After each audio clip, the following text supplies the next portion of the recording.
Hey everybody, welcome in. Yes indeed, it is time. The music's on and we are back. It's three guys before the game.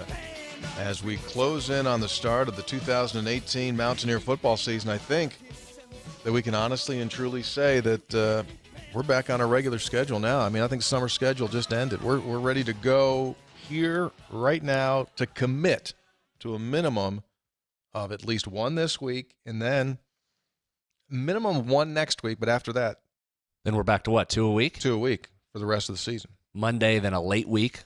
We got to determine the late week, Monday, whether Thursday. it's a Wednesday, Thursday. We'll go Monday, Thursday. Okay. We'll go Monday, Thursday. There we go. We're there. And so thanks so much for being with us, and we appreciate you guys listening in. We're making history today on Three Guys Before the Game.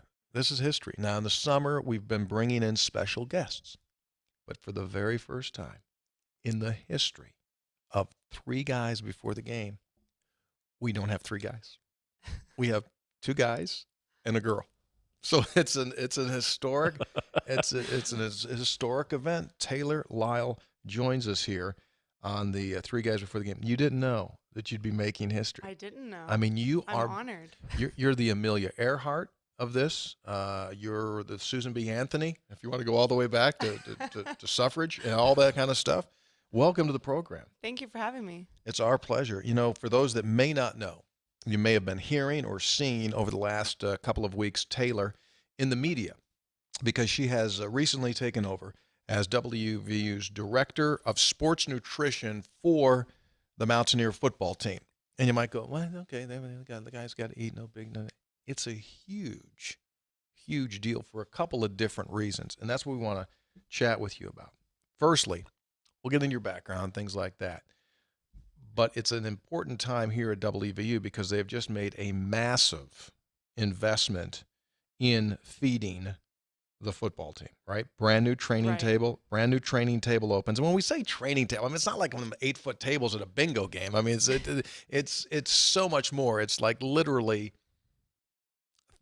well, several thousand square feet of where these guys eat. And rules have changed in the NCAA over the last several years where they now can do this great innovation, Brad, called feeding them. Where in the past, these guys would kind of have to fend for themselves. They wouldn't get great meals, and it was just an absolute cluster. So you come in at a really good time. Like when a coach comes in, like when Don Nehlen took over West Virginia's football team in 1980, his first year was in a brand new stadium. And it just makes, new guy, new stadium. It worked well. New facility for food. It seems this is a perfect time for you to come in here. Yeah, I would agree. It's definitely a great time to come in. How much of that factored into you when you looked at this job, knowing what was going on at WVU? You want to go, yeah, I want in on that. It's new.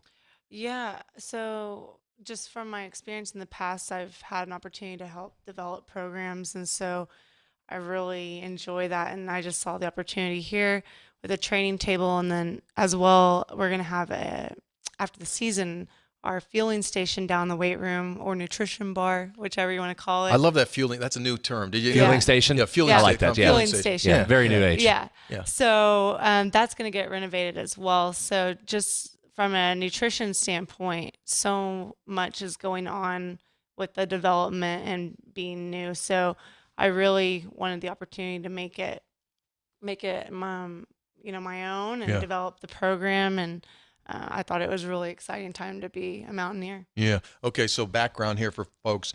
Yeah, because you got to give the background here, Tony, because they had to build a $3.4 million building to get her here, given the places she's been. Read some of them here. It's unbelievable. You're not supposed to ask people how old they are, but how old are you? You've been all over the place. So I'm 27. Oh my gosh, you're young. I know. You've been around. I know. I've just really been blessed with the opportunities I've had right out of school and during school when I was doing my bachelor's degree. Yeah. But yeah, I'll be 28 in November. So. Okay, so here's where we're going here, folks. Most recently, sports dietitian consultant for the Gatorade Sport Science Institute in Texas with the NBA's G League Texas Legends. In addition to that, the Dallas Cowboys served as a nutritionist for the Cowboys for 2 years, part of the sports performance deal there. Also, stints as a sports dietitian at Oregon, Clemson, the EIHL.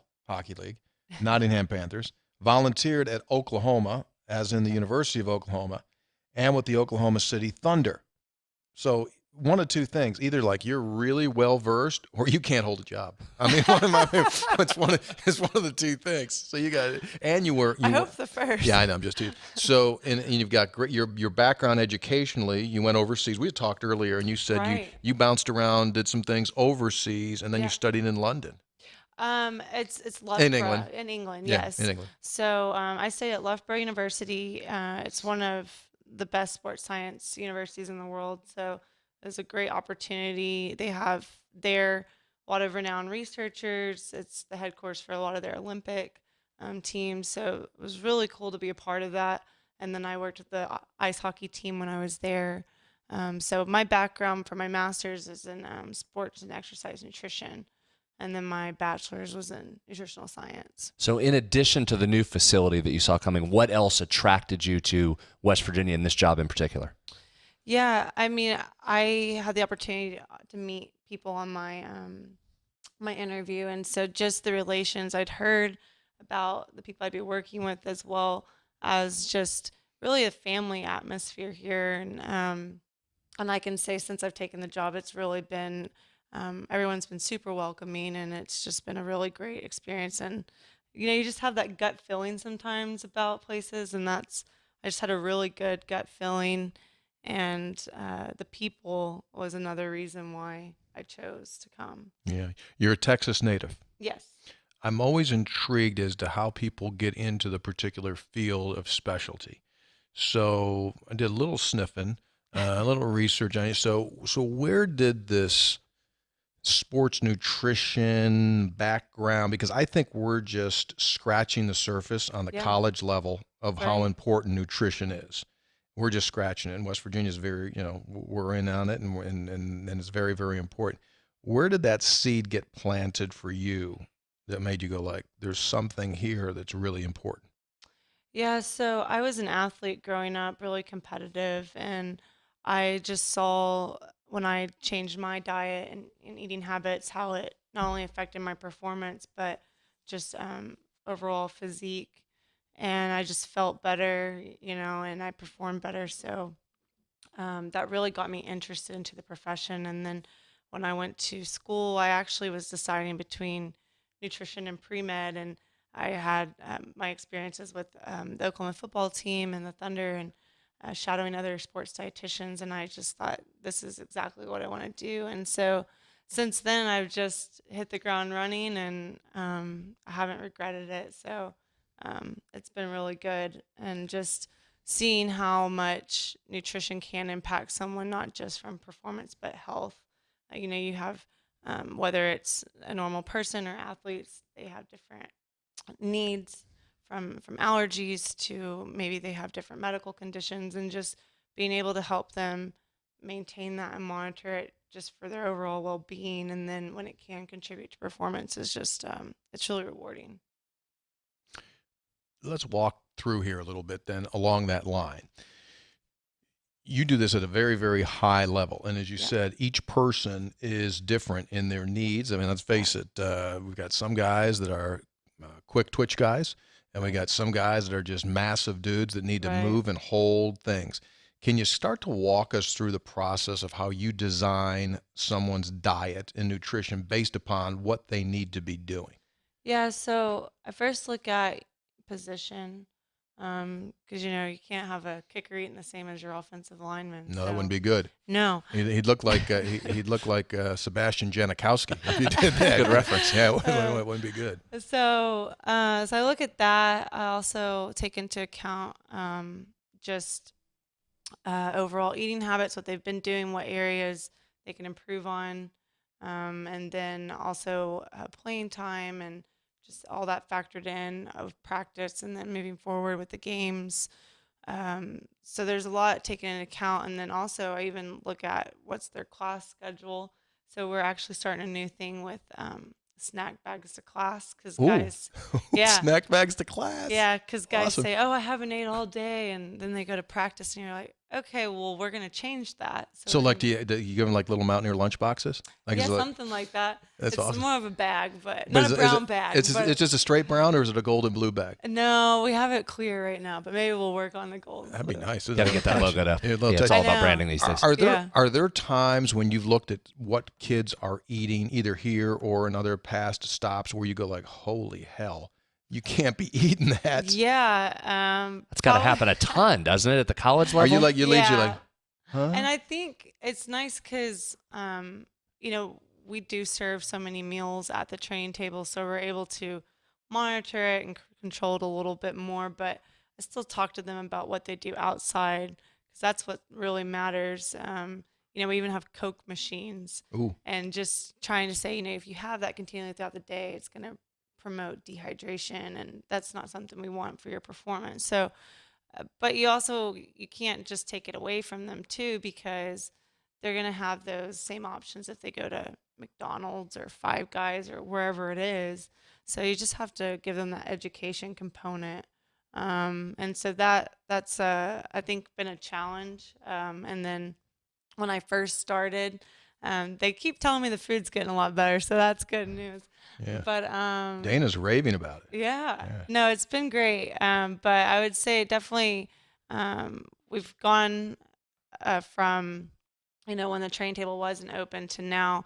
I think there has been quite a bit of change. It's just first and foremost the quality, and so I think that's been helpful in trying to get guys to eat healthier and not just fried chicken and fries and everything else. So I think it's getting better, and they're starting to understand that it's going to help them on the field too. So stay on that process for a second, because that's a massive undertaking. There's 100 and some guys.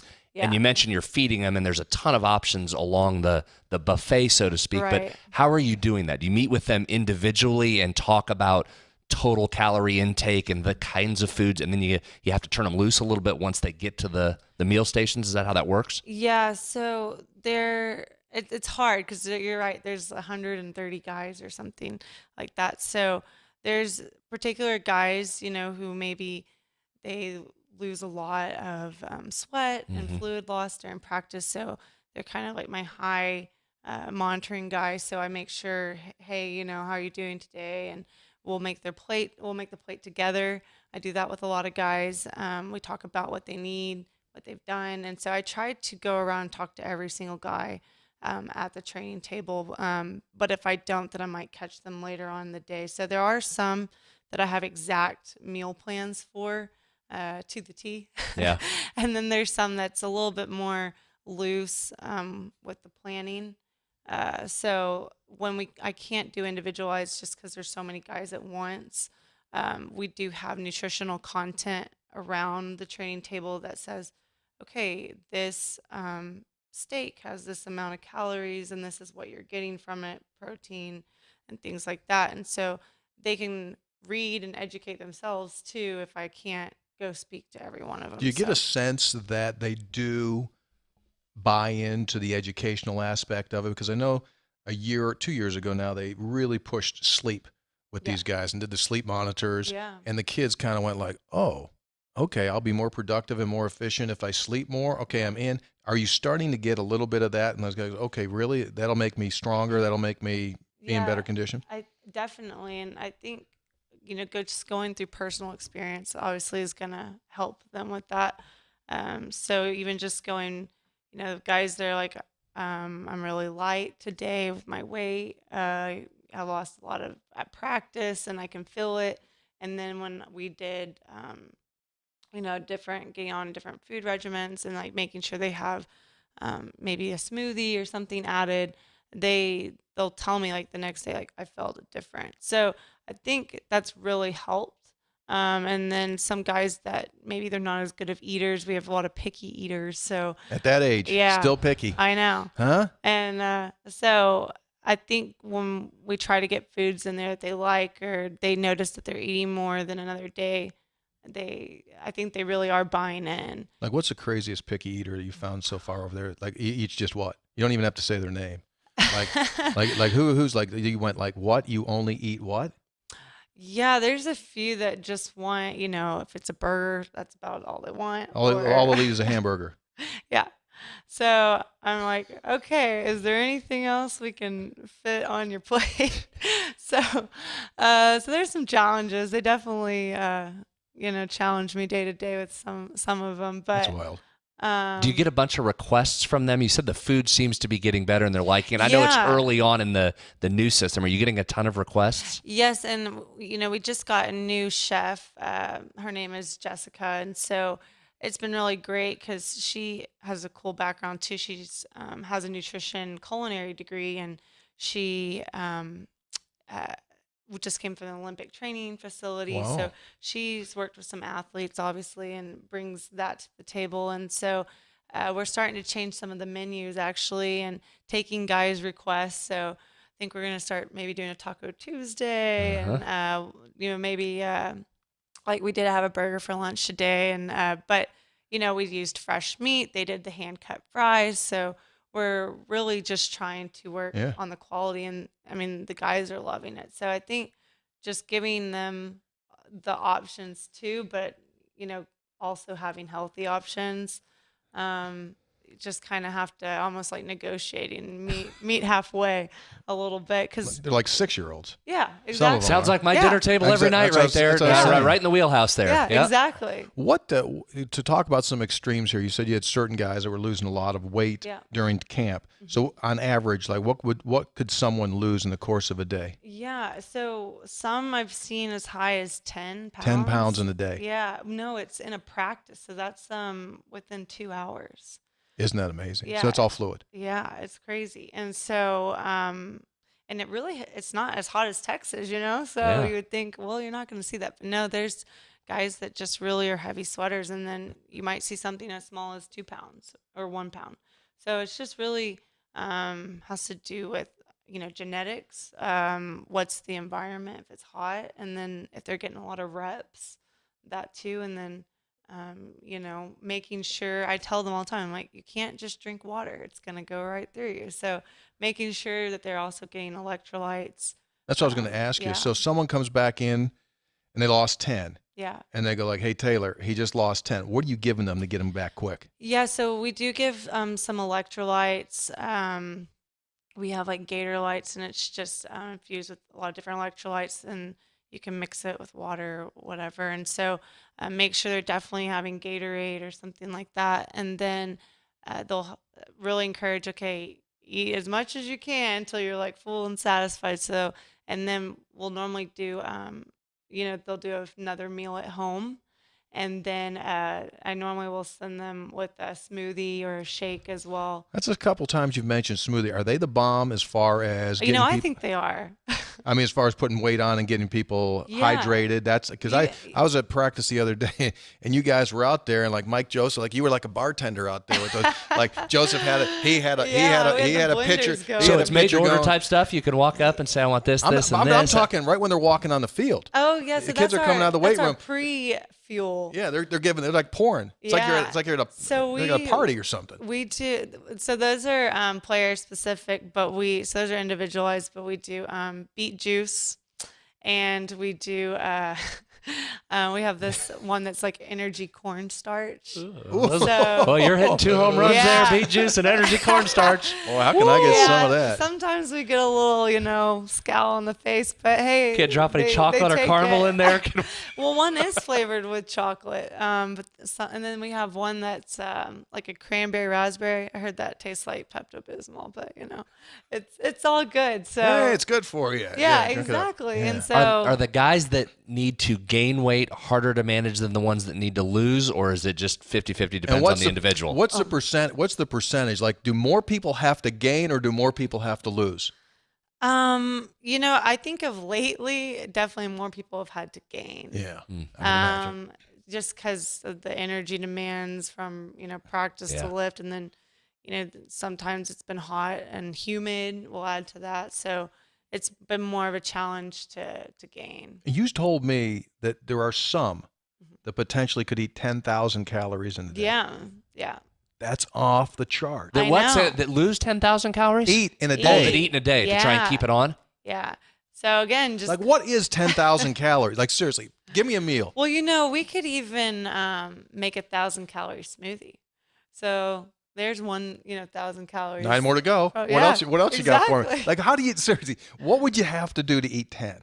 Well, you'd have to make sure they're definitely having every meal. Okay, So, but like, walk me through. Like, make me 10,000 calories. oh, you are going to put me on the spot like that. Yeah, I mean, just go ahead. I mean, within 1,000. Give me like, what do you eat to get 10,000? Because I think. So that's what. Start with it. Is that Yeah. seriously? Is that like 3 smoothies throughout the day? Is that 3 include plus all the meals? 2? I mean, I would say 2 probably. And then making sure, their snacks are going to be, almost meals at that point.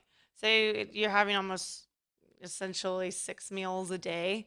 And then your snacks, additional like little snacks. And then the weight gain guys, they normally will take a smoothie or shake before bed too. I've had some guys which I really don't encourage just because I want them to sleep through the night. Yeah. The undisrupted sleep. But some will even set their alarm and wake up in the middle of the night. And Kevin eat again. Noreen, former Mountaineer basketball It's like player. a baby. You got to wake the baby up. Former Feed him. Mountaineer Yeah. basketball player Kevin Noreen used to wake up Yeah. on an alarm, and he was massive.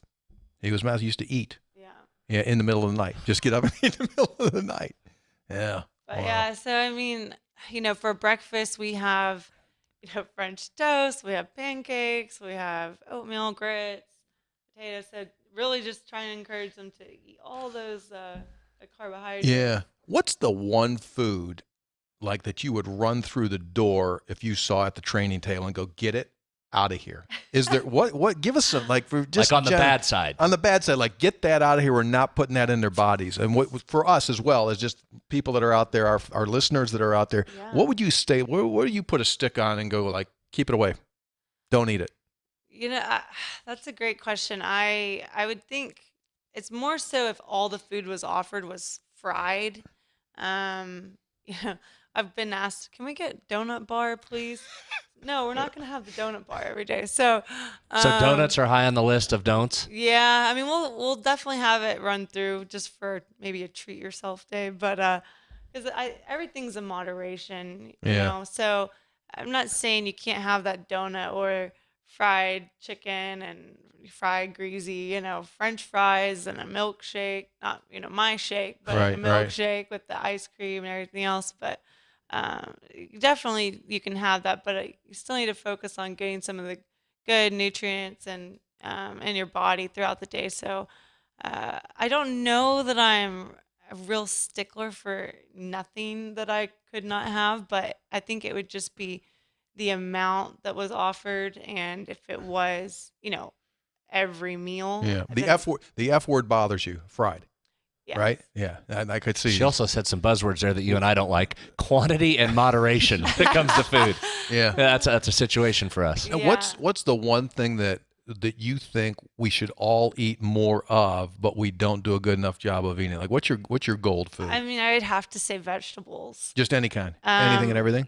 Well, more so like your green leafy, and that can also include stuff that's not green and leafy, but trying to have more, whether it's salads, it can be peppers, it could be carrots and cauliflower, I heard. Do you guys have broccoli. collard greens over there? One day. We have had collard greens. Yeah, a that's couple what I heard. times. Yeah. Yeah. A little diversification. I like Yeah, that. we tried to, have some themes sometimes. So we did like Southern barbecue, and so we try to keep it fun. You're tricking them. Yeah, I know. That's what So, you're doing. like, you're tricking them. Actually, the guys. Again, just like little kids, Yeah, right? you're You tricking them. sometimes have to come up with Hey, games we're to get having them to eat. Southern Yeah. barbecue Yeah. day. Exactly. Here's your collard greens. Eat those. They're good greens, right? Hey, they eat them. So, and then on the fried chicken, we actually do a really good. We bake our chicken. It looks fried. Oh, deception. Yeah. I like it. And they Oh. love it. Play So- action. That's play action right there. Give it a little fake, pull it out, and throw it down the field. Yeah. Exactly. So I think and we have some cool things we're gonna do with some of the sauces, like a call Alfredo with cauliflower and Alfredo. Oh, trick. Yeah, trick again. So Yeah, it's um, Alfredo. It's white. It's Alfredo. Yeah, cauliflower got you. but it's been good because we tried a couple things with even the sauces. Like on the burger, we put a cranberry, orange zest, and they liked it a lot. So I think it's just getting Yeah. creative, but also having foods that are familiar. That's just really going to be key for them to eat it. When I talked to you there the one day I was over, you guys get into, obviously they're monitored by a GPS with how much energy they're expending and all these Yeah. kind of things. Can you walk us through a little bit as to how you're taking data Yeah. to determine how they're breaking down their food? Yeah, so that GPS data is really helpful because, um, it looks at player load, looks at just the energy expenditure, so the calories that they burned, which is helpful for me because then I can take those numbers and add it to their total needs of the day. So So David Sills, you get a report on David Sills. David just used 7,425 calories. We know that, right? I mean, just basically.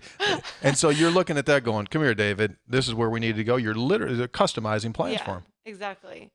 So it varies, some days, like today we have an off day, so it's going to be way less than that 10,000 Sure, calories we were sure. talking about. But so on days that practice is more intense, the energy is going to be higher. So the calories burned will be more, so they need to eat more. And then on days that maybe it's a walkthrough before a game, they're not doing as much activity, so they don't need as much to eat. So just making sure from an education standpoint, they understand that too, that you can't eat like you do on Wednesday, the Sure, same as you do on Monday, sure. because, then we might have more guys on the weight loss. Bottom line to what you're doing, game day, the only thing that matters is if you win or lose. Okay, for the most part, right? I'm not supposed to say that, but obviously that's how people keep their jobs. So if you're doing your job right, Mhm. what will be the end result on the field? I mean, it's just players being able to still have energy and perform the best they can in the third and fourth quarter. And that is the goal. Mm-hmm. A lot of them are going to have energy from the start, but it's, are your legs going to be completely dead by the third or fourth quarter? Or can you finish and perform? And food will determine that. Yes. So, we refuel at halftime. We do the pregame meal 3 hours before, and then or it's 3 to 4 hours before, and then we have the thing you saw at practice the other day with the beet juice, the cornstarch. We have just some last minute snacks, like maybe they wanted a banana or PB&J sandwich. So we do all that, and then we refuel them at halftime. I'll be on the sideline, probably giving them. We have like little energy chews. Mm-hmm. They call it candy. It kind of is, but does have some I've had those. electrolytes Those are in pretty it. good. Those are pretty good. I've Yeah, had those. yeah. They're And gummies. They're gummies. I know I've said this 100 times. I'm repeating myself. It's remarkable anybody got anything done 15, 20 years ago. It is absolutely remarkable anybody ran for 1,000 yards or had any success, Yeah. given what goes into it now versus the way it looked like Right. Yeah, I agree. 10 years ago even, right? Yeah. It's remarkable how far Yeah. it's come. I mean, there's just so many opportunity for them to feel like there's no reason that players shouldn't finish the game feeling energized. And I mean, they might be dead tired if they play the whole game, but they should at least be able to finish and perform. You said something going way back when you were an athlete. You started to eat right, and you noticed a difference. What Yeah. did you notice? I mean, energy. That was I was someone who played majority of the game, whether it was basketball or volleyball. Go ahead. You can brag. You were pretty good, huh? You could So- tell. You could tell. Well, We all state? All state at all anywhere? No. Okay. So, oh wait, yeah, I was. Yeah. Sorry. What what sport? Basketball. Oh, well, Yeah. there you go. Okay. So, but yeah, so I noticed, I could perform better when I ate. And I was one of those athletes that I didn't want to eat before. I thought, oh, it makes me sick and all this and that, which we have some of that on the team too. So, Mhm. when you can't eat something, then you should look for liquid form. So what that means is, a Gatorade has carbohydrates, electrolytes in it. So if you can't have that granola bar, energy bar, that's probably a better choice because it's going to digest better. So just realizing what ingredients and what contents of, are in different food sources can also help you perform. So if you can't eat something, you can at least drink fluid. Is that true for us as well? If we're trying to lose a few pounds and we're trying to work out, should we eat or not eat before we work out generally? Because we're not busting it like these football players right. Well, I do. Well, I do too. I didn't want to brag, but I mean, I'm probably burning more. You know, But if you're going to go run a few miles, then yeah, you probably will need something before. But, you know, maybe if it's just a light weight lifting session, you'd probably be okay not to. But then making sure you recover afterwards, having something with carbohydrates and protein. So great one's chocolate milk. It doesn't have to be this 1,000-calorie smoothie or even a few 100-calorie smoothie. It can be something as simple as chocolate milk, which is going to be a low calorie, and it's going to replenish your energy stores just as well. Last thing for you. So you've been to Clemson, Oregon, Oklahoma. Where's West Virginia fit into the map right now as far as what they're doing with their nutrition? I mean, maybe I'm biased, but I think it's definitely, I would say, right up there, number one. So, I mean. So we're being proactive. Yeah, exactly. Yeah. And I think we're just getting started. So I think, you know, maybe give it a year or more and we'll even be even more like, you know, how should I say competitive and basically top program. Like we are a top program with what we're doing nutritionally, but I think, you know, you can even go as far as Alabama. I think we'll be in a year's time right with what they're doing. Yeah, absolutely. So here's the deal, folks. In the late stages of the Tennessee game coming up here, right?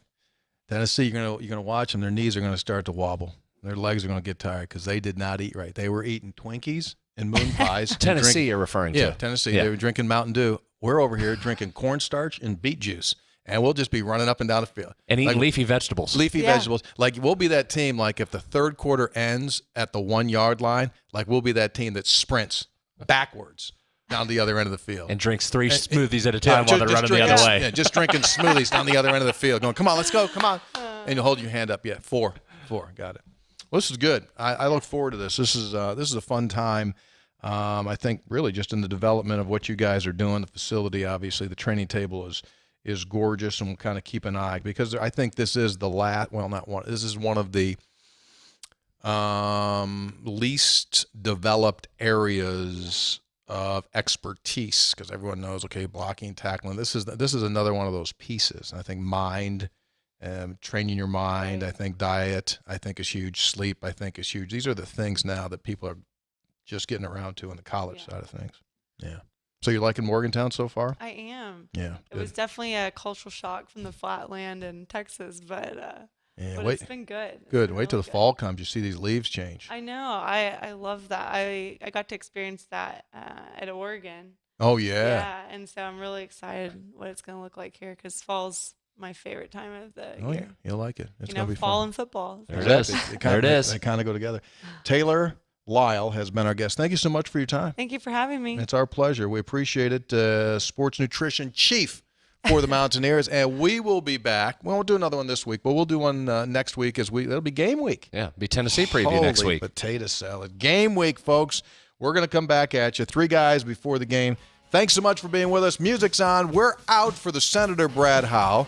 For Taylor Lile, WVU's sports nutrition guru, and our video producer, Matt Caridi. We're out. Oh, wait, special thanks as well to my man here, Tanner Kane, Chief of Travel and Transportation. We're out. See y'all.